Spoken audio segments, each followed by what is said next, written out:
Hello students, कैसे हैं आप सब? ठीक है। देखिए, आज मैं आपके सामने एक और क्वेश्चन लाया हूँ लिमिट्स का। Limit x to zero x to the power x कैसे सॉल्व करें? पहला स्टेप क्या होगा हमारा, हमें नहीं पता। तो चलिए मैं बताता हूँ आपको क्या करना है और कैसे करना है। ठीक है। तो जनरली इस type function to the power function आपको कहीं पे भी दिखता है, याद रखिएगा। Remember, function to the power function अगर रहे तो सबसे पहला स्टेप आपका होगा कि आप इस पूरे फंक्शन को वाई एज्यूम कर ले, क्योंकि हमने यहाँ पे वाई इक्वल टू क्या लिखा है, x to the power x. ठीक है। इसके बाद आपको क्या करना है, taking log on both side. तो हमने यहाँ पे लिख देता है टेकिंग लॉग ऑन बोथ, यहाँ पे लिखेंगे हम लोग साइड, दोनों साइड लॉग ले लेते हैं। तो यहाँ पे हो जाएगा आपके पास लॉग वाई और यहाँ पे भी हो जाएगा log x to the power x, which is equal to यहाँ पे इसको लिखेंगे हम लोग एक्स लॉग एक्स, क्योंकि ये लॉग का प्रॉपर्टीज है।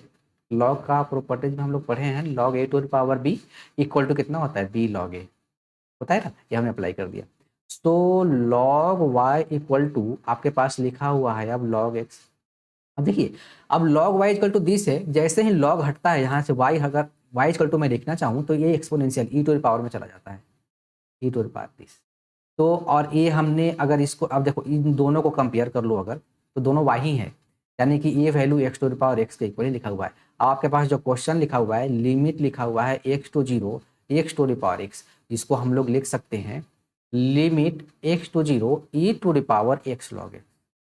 देखो, अब राइट वे में हमें ये क्वेश्चन लाने का मेरा मकसद यही था कि आपको जो चीजें हैं, यानी कि जो टर्म्स हैं, उसको राइट जगह पे प्लेस कर देना, मतलब उसको रख देना, यही सबसे इंपॉर्टेंट है मैथमेटिक्स में। ठीक है। वो अगर आपको आ गया तो आप मैथ सॉल्व कर लोगे। ठीक है। तो अब देखिए, तो यहाँ पे क्या हो जाएगा, यहाँ पे अब डायरेक्ट हम लोग वैल्यू पुट करते हैं अगर यहाँ पे, तो ई टू द पावर यहाँ पे हो जाएगा, और यहाँ पे जीरो इंटू लॉग एक्स ही लिखते हैं, क्योंकि लॉग जीरो डिफाइन नहीं होता। लॉग जीरो भी करोगे और उसके साथ जीरो मल्टीप्लाइड होगा, तो अल्टीमेटली रिजल्ट कितना हो जाएगा, ई टू द पावर जीरो, जो कि हमारा आंसर कितना आ गया, ये आपका आंसर आ गया। समझ में आ गया? इसको कई दूसरे तरीके से भी लिख सकते हो। कैसे लिख सकते हो, जैसे अब इसको अलग तरीके से करना चाहें तो ये हो जाएगा limit x to zero e to the power, इसको हम लोग लिख सकते हैं लॉग एक्स अपॉन, इसको लिखेंगे वन अपॉन एक्स, लिख सकते हैं ना। ये तो बेसिक चीज है। तो अब इसके बाद आपको एक चीज जानना चाहिए, आपको यहाँ पे मैं दो चीज बताता हूँ कि one upon zero equal to क्या होता है, नॉट डिफाइंड। नॉट डिफाइंड मतलब इन्फिनिटी, और वन अपॉन इन्फिनिटी क्या होता है, जीरो होता है। ये दो चीज। ठीक है। तो अब यहाँ पे आप लिखोगे limit x to zero e to the power. अब देखो ना, यहाँ पे ये हो गया लॉग एक्स वन अपॉन, अगर एक्स किसको अप्रोच कर रहा है, जीरो, तो अगर मैं यहाँ पे वन अपॉन जीरो कर दूं, तो यहाँ पे अगला स्टेप में लिखना चाहूँ तो लिमिट समझाने के लिए लिख रहा हूँ, वरना ये लिखा नहीं जाता।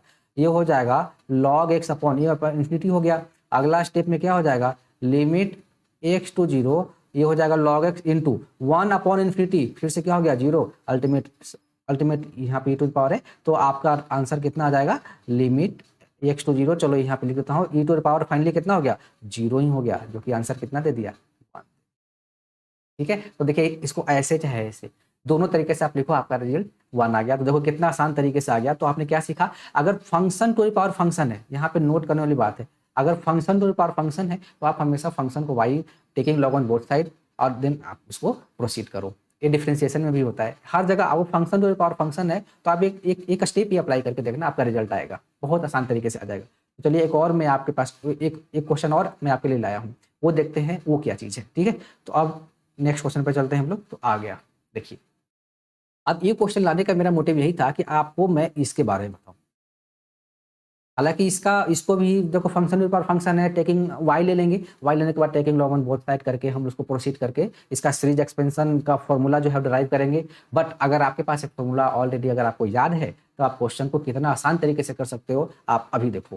तो देखो, सबसे पहले मैं आपको फॉर्मूला बता देता हूँ, यानी कि 1 plus x power 1 upon x. इस सीरीज एक्सपेंशन का फॉर्मूला है, क्या होता है हमारे पास, e bracket 1 minus x by two, और प्लस कितना होता है, 11 अपॉन 24 एक्स स्क्वायर, और फिर आगे आपका पार्ट जो भी है चलता रहेगा, मतलब एक्स क्यूब हायर पार्ट वाला आपका चलता रहेगा।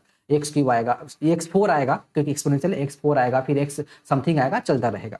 ठीक है। अब देखो, इसका डायरेक्ट मैं इस क्वेश्चन में यूज करने वाला हूं, तो अब इस क्वेश्चन को डायरेक्ट हम लोग यहाँ पे लिखना स्टार्ट करते हैं। यहाँ पे हो जाएगा लिमिट, यहाँ हो जाएगा आपके पास एक्स टू जीरो, और इसको डायरेक्ट हम लोग लिखते हैं E into one minus x by two, और प्लस 11 अपॉन 24 एक्स स्क्वायर, और प्लस आपका ये चलता रहेगा, और माइनस ई लिखा हुआ है और प्लस लिखा हुआ है ई एक्स बाई टू, और ये पूरा डिवाइडेड बाई कितना हमारे पास है, एक्स स्क्वायर है।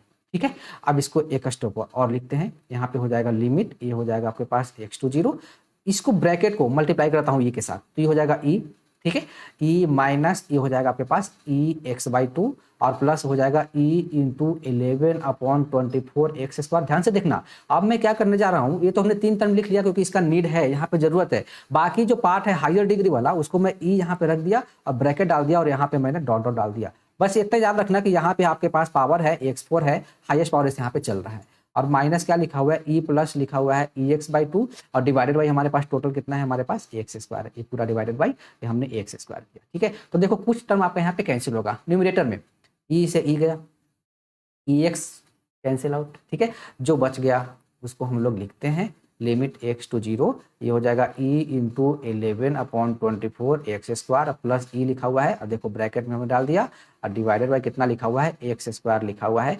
तो अगला स्टेप में मैं थोड़ा सा इसको ब्रेक कर लेता हूँ, दोनों को अलग अलग लिखता हूँ, ठीक है। तो ये हो जाएगा ई इंटू 11/24, आपको आंसर तो चमक गया होगा अब तो कोई दिक्कत ही नहीं है। देश और प्लस यहाँ पे ई लिखेंगे और ब्रैकेट लिखा हुआ है, यहाँ पे डॉट डॉट, यहाँ पे डॉट डॉट, मतलब हाईएस्ट पावर चल रहा है x4 और डिवाइडेड बाय कितना करोगे एक्स स्क्वायर। अब यहाँ पे चूंकि पावर आपका स्टार्ट है x टू द पावर 4 से, ठीक है, तो x square x4 upon x square बचेगा।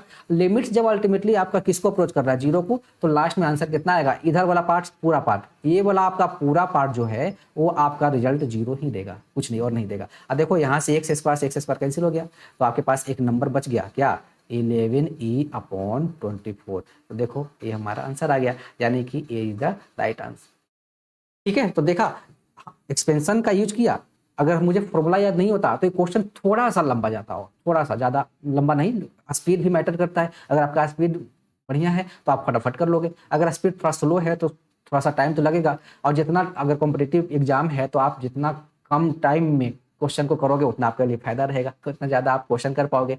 तो ये क्वेश्चन में यही बताने का मेरा मतलब था कि आप इस जो स्टैंडर्ड फॉर्म है जो इसका एक्सपेंशन का, इस एक्सपेंशन वाले फॉर्मूले को आप याद रखना, बहुत यूजफुल है, खासकर आईआईटी एडवांस मेंस या फिर एडवांस में। तो मतलब एक टिपिकल टाइप का क्वेश्चन होता है, जनरली आ जाता है तो बच्चे फंस जाते हैं, कैसे करें क्या ना करें। आप एक्सपेंशन यूज करो, आपका रिजल्ट डायरेक्ट